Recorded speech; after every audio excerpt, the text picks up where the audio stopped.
حدیث کے الفاظ ہیں کئی ایسے صحابہ جو اپنے گھروں کو نہیں گئے کہ پیغمبر کا حکم آ گیا ہے، اب ہم اگر گھر جاتے ہیں تو پیغمبر کے حکم کی حکم ضروری ہوتی ہے۔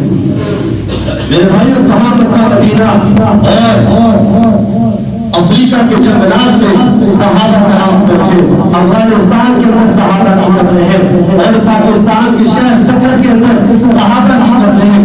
ان کو اپنی اولاد عزیز نہیں کی، ان کو بیوی بچے کاروبار عزیز نہیں تھا۔ میرے بھائیوں، مصعب بن عمیر رضی اللہ تعالیٰ عنہ مکے کا شہزادہ اور جس گلی سے گزرا کرتے تھے، ان کی گزرنے کے بعد کئی گھنٹے تک خوشبو سے اندازہ لگا لیا جاتا تھا کہ مصعب بن عمیر اس گلی سے گزر کے گئے۔ یہ اسلام لانے سے پہلے کی بات ہے، اور جسم پر جو لباس ایک دفعہ پہنتے تھے کئی لاکھ درہم کا، یعنی کہ آج کے کروڑوں روپے کا لباس ان کے جسم پر ہوتا تھا اسلام قبول کرنے سے پہلے۔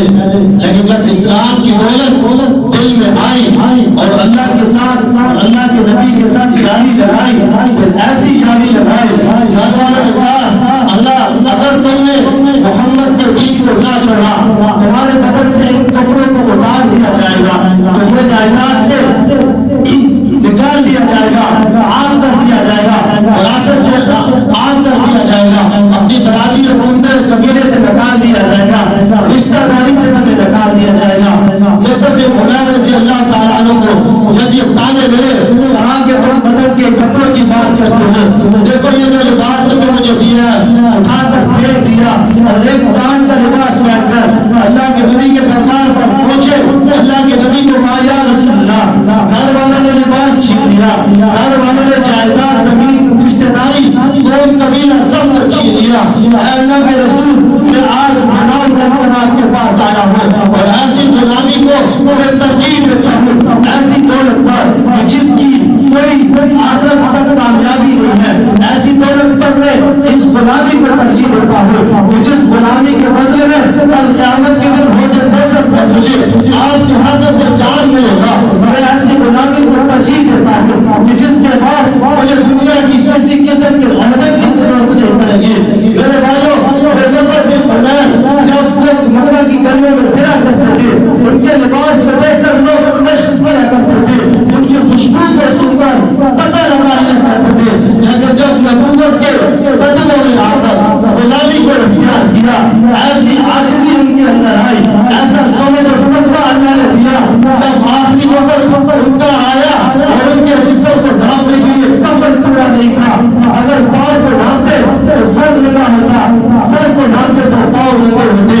اللہ کے نبی نے فرمایا سر کو ڈھانپ دو، پاؤں والی جانب کو گھاس ڈال دیا جائے۔ میرے بھائیوں، یہ دنیا عارضی تھی، ان کو پتہ چل چکا تھا کہ آخرت کی کامیابی ہمیشہ ہمیشہ کی کامیابی ہے۔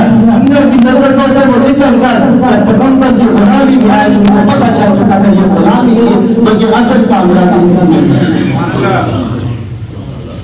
میرے بھائیوں، آج جب یہ واقعات بیان ہوتے ہیں کہ بلال رضی اللہ تعالیٰ عنہ تختے انگاروں پر لیٹے ہوئے ہیں، ذہن میں سوال آتا ہے یہ وہ انسان نہیں تھا؟ کیا اس کو تکلیف نہیں ہوتی تھی؟ کیا اس کا جسم مٹی کا نہیں بنا تھا؟ کیا اس کے جسم میں دل نہیں تھا؟ کیا اس کو سکون کی ضرورت نہیں تھی؟ میرے بھائیوں، جب انہوں نے محمد کی غلامی کرتے اپنے دل میں راز ہوا، اور اس آج پر کہتے تھے بلال رضی اللہ تعالیٰ عنہ سے پوچھا گیا بلال کیا تمہیں آپ کے انگاروں پر تکلیف نہیں ہوتی تھی؟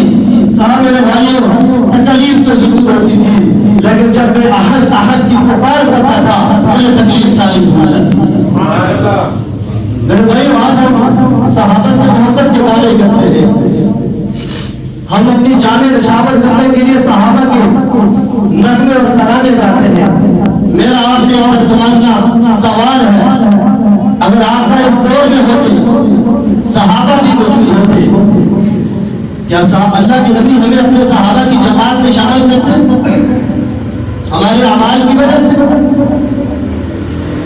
ہمیں غافلین میں کہتے ہیں کہ نکل جاؤ کہیں آنکھوں سے دور ہو جاؤ، تم نے میرے دین کا نقشہ بدل سے رکھ دیا۔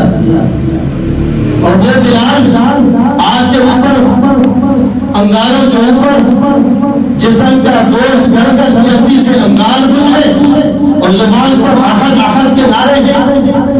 عدی بن زید رضی اللہ تعالی عنہ کے جسم کے ٹکڑے ہو رہے ہیں. آپ تصور کریں ذرا کہ عدی بن زید کو مسیلمہ بن کذاب پکڑ کر کہتا ہے کہ تم اس چیز کی گواہی دیتے ہو کہ محمد رسول اللہ کے آخری نبی ہے. کہاں میں گواہی دیتا ہوں کہ محمد رسول اللہ کے آخری نبی ہے. تو پھر کہنے لگا میرے بارے میں کیا خیال ہے؟ کہا تیری آواز میرے کانوں میں نہیں پہنچی، کیا بکواس کر رہا ہے؟ اور اس پر وقت حکم دیا کہ اس کے کان کاٹ دیے جائیں. آپ تصور کریں ذرا.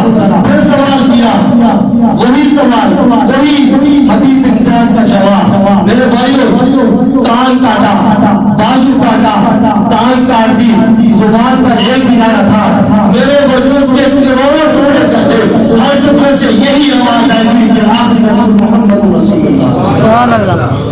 اور جب ان کے جسم کی بوٹیاں اٹھا کر ان کی والدہ کو بتایا گیا کہ اے پیاری بہن، یہ پکڑ اپنے پیارے ابو جہل کی بوٹیاں. آج کی ماں ہوتی